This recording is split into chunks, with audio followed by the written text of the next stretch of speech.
இன்னைக்கு நம்ம பார்க்க போற படம் வந்துட்டு love me if you dare. இது கொரியன் சீரிஸ் தானே அப்படின்னு நினைக்காதீங்க, இது ஒரு தெலுங்கு படம். இந்த வீடியோ வந்துட்டு ரோஸ்ட் வீடியோ கிடையாது. நான் இந்த படத்தை பார்த்ததுக்கு அப்புறம் எனக்கு இந்த படம் ஒரு மாதிரி பிடிச்சி போச்சு. இந்த படம் தமிழ்ல இல்லாத காரணத்தினால இந்த படத்தை நான் உங்களுக்காக எக்ஸ்பிளைன் பண்ண போறேன். இந்த படம் நிஜமாவே ரொம்ப நல்ல படம். உங்களுக்கு இந்த ட்விஸ்ட் அண்ட் டென்ஸ்லாம் இருக்கிற படம் ரொம்ப பிடிக்கும் அப்படின்னா கண்டிப்பா இந்த படம் உங்களுக்கு பிடிக்கும். என்ன இந்த படத்துல ஒரு குறை, அந்த ட்விஸ்ட் எல்லாம் நம்மளால யூகிச்சிட முடியும், அதுதான் பெரிய குறை. நான் அந்த ட்விஸ்ட்டை யூகிச்சிட்டேன், உங்களால யூகிக்க முடியுதான்னு பாருங்க. கதை கேட்க ரெடியாடா.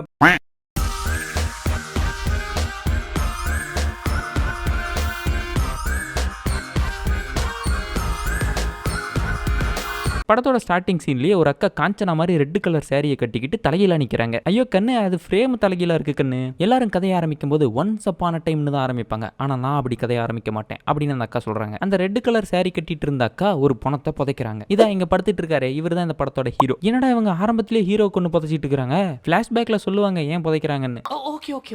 அடுத்த நாளே அர்ஜுனோட தம்பியும் அர்ஜுனோட ஆளும் போய் கம்ப்ளைண்ட் கொடுக்குறாங்க, திவ்யவதி தான் அர்ஜுனை கொன்னா அப்படின்னு சொல்லி. அதை பொய்ன்னு நான் சொல்ல விரும்பல, அர்ஜுன் என் கையில தான் செத்தான் அப்படின்னு சொல்லி அந்த திவ்யவதி அக்கா சொல்றாங்க. இதெல்லாம் ஏன் நடந்துச்சுன்னு நான் சொல்றேன் அப்படின்னு சொல்லி அந்த ரெட் கலர் சாரி கட்டின அக்கா கதையை ஆரம்பிக்கிறாங்க. ஒரு ஊர்ல ஒரு பெரிய பங்களா, அங்க நாங்க கல்யாணம் பண்ணி வாழ்ந்துட்டு இருந்தோம். ஆனா அந்த ஊர்ல இருக்கிற யாருக்குமே எங்களை பிடிக்காது. ஏன்னா கரெக்டா 8 மணில இருந்து 9 மணி வரைக்கும் நான் ஓனும் ஒப்பாரி வச்சு அழுவம்பா. அந்த வீட்டுக்கு ஒரு குட்டி பையன் ஒரு ரிப்பனை வாங்கிட்டு போய் வைக்கிறான். அதை எடுத்தது யாருன்னு நமக்கு இப்ப காட்டல. அந்த ரிப்பனை எடுத்துட்டு போனது இவன் சந்தோஷமா கிளம்பிட்டான். அடுத்த நாள் அந்த ஒப்பாரி வைக்கிற அக்கா தீ குளிச்சுக்கிட்டு செத்து போயிருது. என்னடா இந்த அக்கா கோஸ்ட் ரைடர் மாதிரி நடந்து வருது? அது கோஸ்ட் ரைடர் இல்லன்னு காலபைரவன். அடுத்த நாளே அந்த வீட்டுல இருந்த புருஷங்காரனும் செத்து போயிடுறான். ஒரு பிள்ளைய பெத்து போட்டு செத்து போயிட்டான் பாருங்களேன். அப்படியே கட் பண்ணி ஒரு ஆர்டிஸ்ட காட்டுறாங்க. என்ன அண்ணா அக்கா ரொம்ப அழகா இருக்காங்கல, அக்கா ரொம்ப அழகா இருக்காங்கல. வெறும் மண்டை ஓட்ட வச்சு மூஞ்சி எப்படி இருந்திருக்கும்னு கண்டுபிடிச்சிருவாங்க பாருங்களேன். பலே ஆளுமானி. இவர் தான் நம்ம படத்தோட ஹீரோ. இவர் பேர் வந்துட்டு அர்ஜுன், இவரோட தம்பி பேர் வந்துட்டு பிரதாப். இவங்க ரெண்டு பேரும் சோத்துக்கு என்ன பண்றாங்கன்னு பார்த்தோமா, இவங்க வந்துட்டு யூடியூப் சேனல் நடத்திட்டு இருக்காங்க. அப்புறம் இவங்க வந்துட்டு பிரியா, பிரதாப்போட ஆளு. இவனும் பிரியா கிட்ட அந்த பங்களால நடந்த கதை எல்லாத்தையும் சொல்றான். அந்த வீட்டுல ஒரு பாப்பா இருந்துச்சு. அந்த பாப்பாவுக்கு என்னாச்சுன்னு யாருக்குமே தெரியாது. ஒரே ஒரு லிங்க் அந்த கான்ஸ்டபிள் மட்டும் தான். அவர்கிட்ட போய் கேட்டா அந்த பாப்பாவை பத்தி ஏதாவது சொல்லுவாரு அப்படின்னு சொல்லிட்டு இருக்கான். அடுத்த நாளே நம்ம ஹீரோயின் இருந்துகிட்டு கண்ணை முழிச்சு கஷ்டப்பட்டு ஆர்டிக்கல் எல்லாம் தேடி கண்டுபிடிச்சு எடுத்துட்டு வந்து நம்ம பிரதாப் கிட்ட கொடுக்குறாங்க. அந்த பாப்பா செத்து பேயா மாறிட்டா அப்படிங்கிறா. என்னடி சொல்ற? இந்த ஆர்டிகலை பத்தி அர்ஜுன் கிட்ட சொன்ன உடனே அர்ஜுன் புடுபுடு புல்லட் எடுத்துக்கிட்டு அந்த வீட்டுக்கு போயிட்டான், அதாவது அந்த பங்களாவுக்கு போயிட்டான். அங்க பேயெல்லாம் இருக்கு தம்பி, போகாத. பூமர் அங்கிள், எப்படி அங்கிள் பூமர், எப்படிங்க பூமர், நானும் போறேன், என்ன வீடியோ எடுத்து வைங்க. அங்க நம்ம ஹீரோ போயிட்டு பாக்குறாரு, அங்க ஒரு பிள்ளை ரெட் கலர் சாரி கட்டிட்டு ஓடுது. அதுதான் நம்ம திவ்யவதி. அவரும் அந்த பிள்ளையை துரத்திக்கிட்டு ஓடுறாரு, ஓடிக்கிட்டே தான் இருக்காரு. அவங்க தம்பி போனை பண்ணி என்னடா பண்ணிட்டு இருக்க, போன் எடுக்க மாட்டியாடான்னு கேட்டதுக்கு, டே திவ்யவதி இன்னும் உயிரோடு தான்டா இருக்கா, நான் அவளை பார்த்தேன்டா.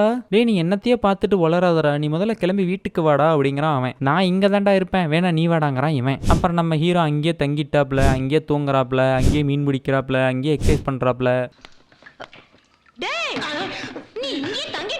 இந்த பக்கம் தம்பி ஏதோ இன்வெஸ்டிகேஷன் பண்ணிட்டு இருக்கான். அதுல இருந்து ஒரு 3 பொண்ணுங்களை மட்டும் எப்படி செலக்ட் பண்ணான்னு தெரியல, அவன் செலக்ட் பண்ணி வச்சிருக்கான். இந்த பக்கம் நம்ம ஹீரோ வந்துட்டு திவ்யவதி கிட்ட உட்காந்து பேசுறாரு. இவன் பேய் கூட கான்வர்சேஷன் வச்சிட்டு இருக்கான் மாப்ள. இந்த திவ்யவதி பாப்பா இருக்கு இல்லையா, அந்த பாப்பா சின்ன பொண்ணா இருக்கும் போது போய் ரிப்பன் கொடுத்தான் இல்லையா, அது நம்ம ஹீரோ தான். இவன் வந்துட்டு இந்த பிள்ளைய லவ் பண்றானா, அதைத்தான் சொல்லிட்டு இருக்கான். அப்படியே ஒரு பாட்டு வருது, அந்த பிள்ளையோட மூஞ்சியே காட்டல. நமக்கு மட்டும் தான் காட்டல, அவனுக்கு காட்டியிருப்பாங்கன்னு பார்த்தா அவனுக்குமே காட்டல. நம்ம அர்ஜுன் போயிட்டு பில்டிங்கை கட்டினவர்கிட்ட விசாரிக்கிறாரு. சாமி மேல அவ்வளவு பக்தியா இருக்கிறீங்க, உங்களுக்கு பேய் நம்பிக்கை ரொம்ப இருக்கும் போல. அந்த திவ்யபதி அபார்ட்மெண்ட்ல என்ன நடந்துச்சு உனக்கு தெரியுமா? அந்த புள்ள செத்து போச்சுப்பா.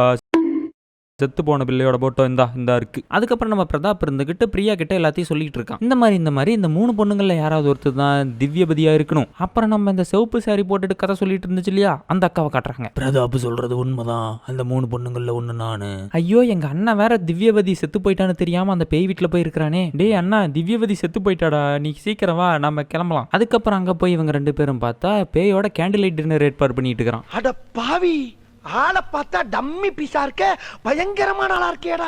டே அவ செத்துட்டாடா, சொன்னா கேள்றா. டேய் வாடா அவளை புதைச்ச இடத்துல போய் தேடி பார்க்கலாம்டா. போய் புதைச்ச இடத்துல தேடி பார்த்தா உள்ள நிஜமாவே எலும்பு கூடுகள் இருக்குது. இப்பயும் ஒத்துக்கலையே நம்ம ஹீரோ, இது வேற யாராவது இருக்கலாம், நம்ம எலும்பு கூட வச்சு இந்த ஃபேஸ் எல்லாம் செய்வாள்ல, அவளை கூப்பிட்டு கேட்போம் அப்படின்னு சொல்லி கேட்கறாரு. அந்த அம்மாவும் வந்து மைதா மாவை சப்பாத்தி பதத்துக்கு பிசைஞ்சு நம்ம வாத்தியோட ஆளை செஞ்சு வச்சிருது. இந்த அம்மா செஞ்சுச்சு, நீ செஞ்சுட்ட. புரிஞ்சவன் புரிஞ்சுக்கோ, புரியாதவன் புரிஞ்சவன்ட்ட கேட்டு தெரிஞ்சுக்கோ. அப்படியே அந்த அம்மா மாதிரி இருக்கிற பொம்மை மேல புறா வந்து உட்கார அப்படியே போடுறாங்க இன்டர்மிஷனை. இதுக்கப்புறம் நம்ம பிரியா இருந்துகிட்டு ஒரு கோஸ்ட் மேல இவனுக்கு இவ்வளோ லவ்வான்னு இறக்கப்பட்டு நம்ம அர்ஜுன் கிட்ட கொஞ்சம் க்ளோஸ் ஆகுறாங்க. என்ன ஃபீலிங்? திவ்யவதி செத்து போயிட்டான்னு தெரிஞ்சுமே கூட அர்ஜுன் அங்கே தனியாகவே தான் இருந்தான். நிறைய டைம் பிரியாவும் கால் பண்ணி பார்க்குறா, அர்ஜுன் எடுக்கவே இல்லை. மெசேஜ் பண்ணி பார்க்குறா, ஒரு லொக்கேஷன் அனுப்புகிறான், அங்கே போகிறான். அங்கே போகிறத பிரதாப் வேற ஒரு மாதிரியாக பார்க்குறான். ஆத்தி சந்தேக பார்வையால இருக்கு. நான் திவ்யவதி எவ்வளோ லவ் பண்ணுறேன்னு தெரியுமா? அவள் செத்து போனாலும் பரவாயில்ல, அவள் பேயா இருந்தாலும் பரவாயில்ல, அவன் என் லவ்வர். நான் குட்டி குஞ்சானா இருக்கும்போதுலேருந்தே அவளை லவ் பண்ணிட்டு தான் இருந்தேன். இப்போ அவள் பேயா மாறினாலும் நான் அவளை லவ் பண்ணிகிட்டே தான் இருப்பேன். இந்த ஃபிகர் ஓகே பாரு. என்னடா பழைய ஃபிகரா காட்டுற, மட்டமான டேஸ்டா உனக்கு. அப்புறம் நம்ம பிரியா வந்த பங்களாவுக்கு கூட்டிகிட்டு போய் அங்கே பாரு, அந்த இடத்துல அவளை பார்த்துருக்கேன் பாரு, இந்த இடத்துல அவளை பார்த்துருக்கேன், இந்த இடத்துல நின்று அவள் பார்த்துட்டு இருந்திருக்கா. அப்புறம் நானும் அவளும் இவ்வளோ பக்கத்தில் இருந்தோம். இவ்வளோ பக்கத்தில் இருந்தியே மூஞ்ச பத்தியா, ஒரு ஆவி மேலேயே இவ்வளோ லவ்வாக இருக்கிறானே அப்படின்னு சொல்லிட்டு நம்ம பிரியாவுக்கு அர்ஜுன் மேலே காதல் வந்துடுது. ஐயே, அவ உன் தம்பி பொண்டாட்டிடா.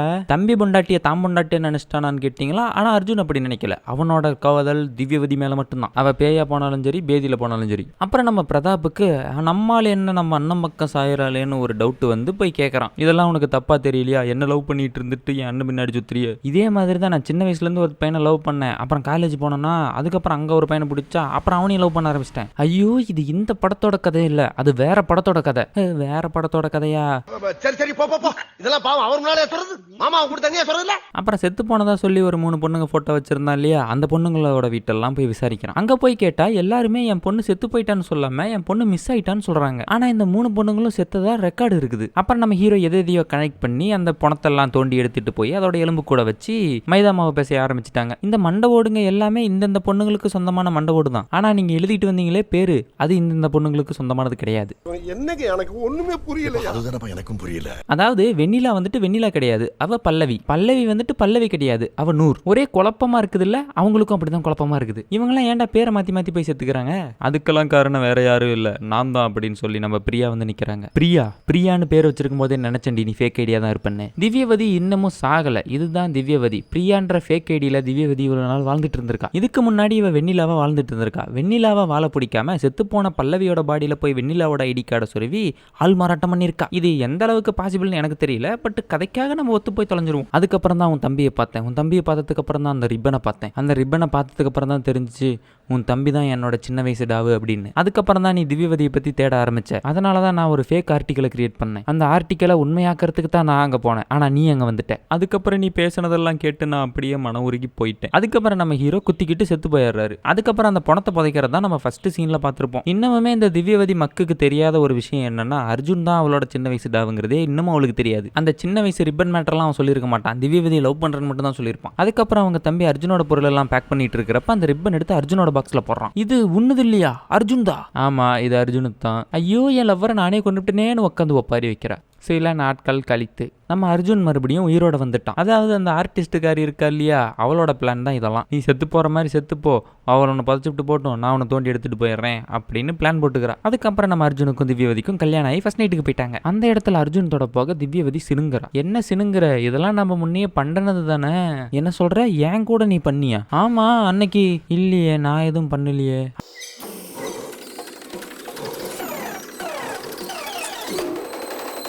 அப்ப நம்ம வாத்தியோட ஆளு கூட தான் பண்ணியிருக்கிறானா? ஏன்டா மூஞ்ச பக்கம் எப்படிடா முடிச்ச?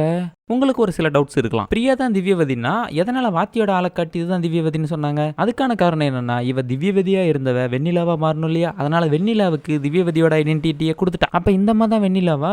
இவங்க தான் வெண்ணிலான்னு நான் சொல்ல வரல. அதுக்கு முன்னாடி ஒரு சுசீலா இருந்திருக்கலாம், அதுக்கு முன்னாடி ஒரு சகீலா கூட இருந்திருக்கலாம். எனிவே இந்த வீடியோ பிடிச்சிருந்துச்சு அப்படின்னா மறக்காம லைக் பண்ணிக்கோங்க. அப்புறம் நம்ம சேனலை சப்ஸ்கிரைப் பண்ணிக்கோங்க. உங்களை அடுத்த வீடியோவில் பார்க்குறேன். பாய்.